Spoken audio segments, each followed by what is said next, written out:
वसई विरारमध्ये गेल्या 24 तासात 212 मिलीमीटर इतका पाऊस पडलाय आणि सध्या मी उभा आहे वसई पूर्वेच्या सुरक्षा स्मार्ट सिटी परिसरामध्ये। ही फक्त नावाला स्मार्ट सिटी आहे का? कारण काल सकाळी इथे जवळपास 5 फूट पाणी होतं आणि आज जरी ओसरलं असलं तरी अद्यापही थोडंसं पाणी आहे आणि या परिसरात मोठ्या प्रमाणावर जे आहे की नवीन कन्स्ट्रक्शन सुरू आहे। स्मार्ट सिटी हे नाव हे बांधकाम व्यावसायिकांनी दिलेलं आहे, परंतु खरोखर स्मार्ट सिटी बनवताना त्याचं नियोजन केलं आहे की नाही हा प्रश्न उपस्थित झालेला आहे।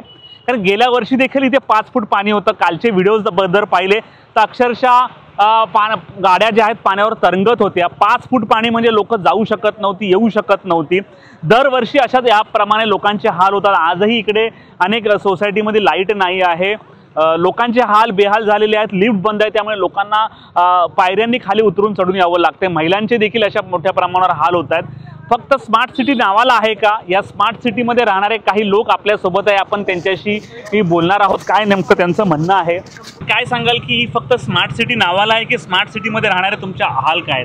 सर आई थिंक के नाम के लिए, क्योंकि कल तो पानी ऐसा बह रहा था जैसे हम लोग सब डूब के जाने वाले इसमें से। तो इट वाज हॉरिबल। और कितपत योग्य आहे? कसं आहे की जे उद्या पाणी भरला होता ना ते असं आहे की 5 फूटपर्यंत पाणी होतं आणि आमच्या विंगमध्ये लॉबीमध्ये पण पाणी गेला होता। इथे काय फक्त नाव स्मार्ट सिटी आहे, लोक पण स्मार्ट आहे, पण इथे जे व्यवस्था आहे ना हे नगरपालिकाचे यांचा काय पर्याय नाही आहे। कशाला दरवेळेला हे लोक बोलतात की बाबा मी निविदा काढला आहे आणि असा प्रोसेस झाला आहे, तर ह्यामध्ये काहीतरी हे होत नाही। काय सांगाल की काय इथे फ्लॅटची किंमत आहे? जर इथे फ्लॅट घ्यायचा असेल तर किती खर्च आहे? इथे फ्लॅट घ्यायचा असेल तर आपल्याला साधारणपर्यंत 50 ते 60 लाखापर्यंत आपले बजेटमध्ये आहेत। पण घेताना पण प्रॉब्लेम्स आहेत की हे नॅचरल क्लायमेटीज आहेत, ज्यामुळे आम्हाला सगळ्यांना प्रॉब्लेम्स होतात। आता काही प्रॉब्लेम झाले तर माणूस बाहेर पण पडू शकत नाही। आता जरी पाणी ओसरलं तरी माणूस कामावर जाताना पण प्रॉब्लेम्स क्रिएट होतात त्यांना।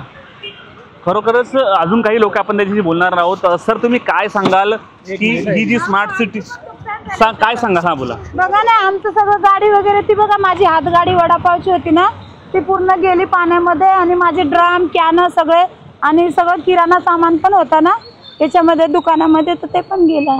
हां, तुम्ही काय सांगाल की या स्मार्ट सिटी बद्दल? नमस्कार साहेब, माझं नाव रोनिल केळशीकर। मी सूचित करू शकतो की आता जी काल परिस्थिती होती, मी ह्या सोसायटीत राहतो आणि इकडून फक्त इकडे मेट्रो शूट्समध्ये मी एक साधारण गोष्ट घ्यायला आलो तो घरातली, पण पाण्याचा फ्लो असा वाढला मला 4 तास त्या मेट्रोच्या इकडेच थांबावं लागलं आणि या सोसायटीमध्ये मला त्या लोकांनी मदत केली आणि मी तिकडेच थांबून राहिलो होतो।